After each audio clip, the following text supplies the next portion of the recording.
Welcome back to Product X. I'm Rena. Today we're diving into something that's got the entire Web3 space buzzing. A fresh $2 million seed round for a company called Boundary. And they're promising to shake up the stablecoin world with something called verifiable stablecoins. We've got our two regulars here to break it down. Vivian, give us a quick intro.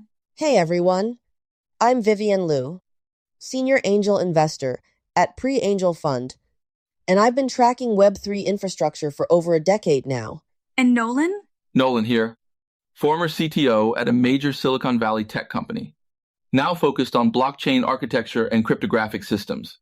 So here's the thing that's got everyone talking.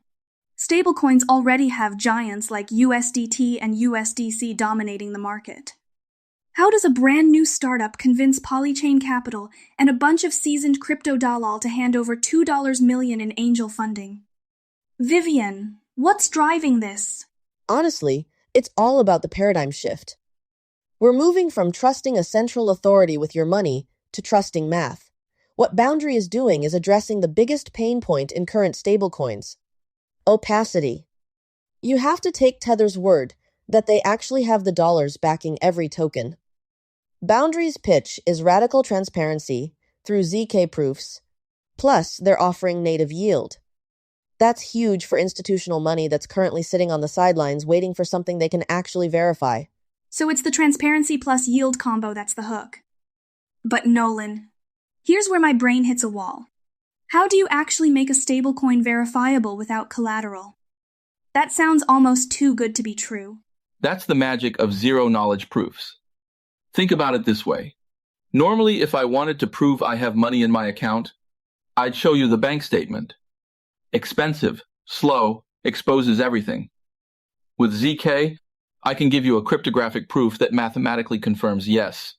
The reserves are fully backed without revealing any transaction details or user identities. It's like showing you a tamper-proof seal instead of opening the whole safe.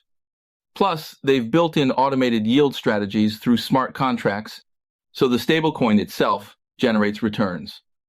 That's the engineering feat, making it computationally efficient enough to run at scale.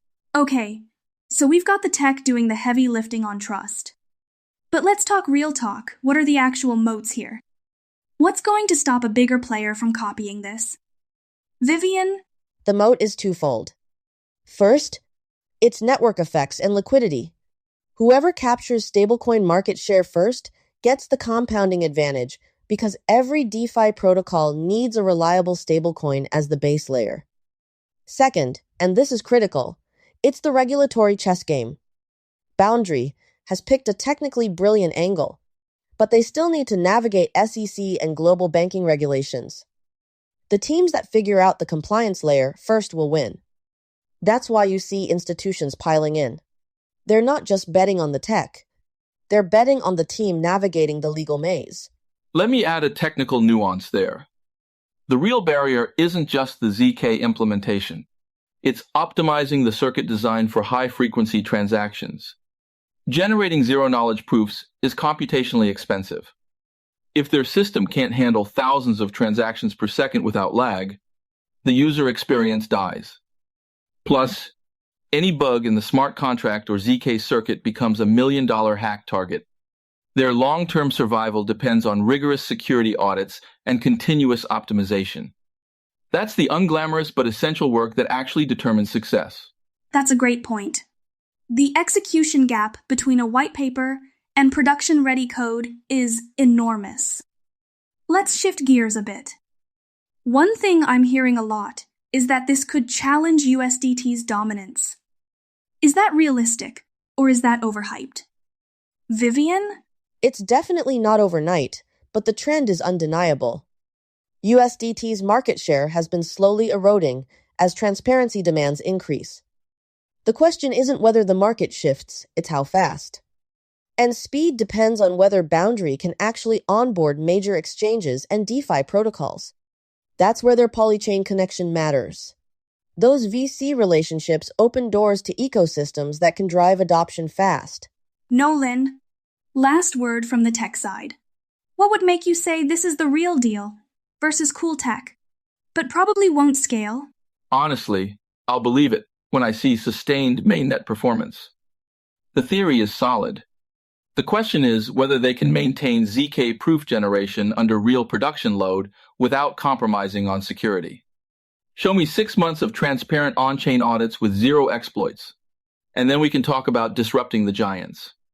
Until then, it's promising but unproven. That's the engineering mindset, prove it in production.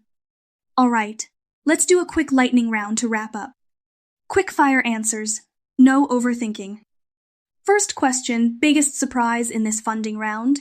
The institutional heavyweight lineup. This isn't just crypto natives. You've got people who think about compliance first. And they're all in. For me, it's that they picked ZK as the core differentiator. That's a bold, technical bet. Second question, biggest risk factor in your view? Regulatory uncertainty. Tech can be perfect, but one SEC ruling can change everything. Smart contract vulnerabilities. One hack wipes out trust instantly. Question 3. Hot take. Will we see traditional banks adopting this kind of verifiable stablecoin within 5 years? Yes, but it'll be banks launching their own versions, not adopting Boundary directly. Possibly, but the integration complexity with legacy systems is massive. Question 4. If you could ask Boundary's founders one thing, what would it be? How are you planning to handle the first major bank run on your platform? What's your circuit optimization roadmap looking like for the next 18 months? Final question. One word describing the future of DeFi infrastructure? Transparent. Programmable. Love that contrast, transparency versus programmability. Vivian, give us a one-sentence takeaway from today's deep dive. We're watching the next generation of financial infrastructure get built in real time, and the companies that solve both the trust problem and the compliance problem will be the ones that actually win. Nolan? The math works. Now the hard part begins. Turning elegant cryptography into bulletproof, scalable systems that regular people can actually use. That's our show, everyone. Thanks to Vivian for the investor lens and Nolan for the engineer reality check. If you want to catch more Product X episodes and explore where Web3 is heading, hit subscribe. See you next time.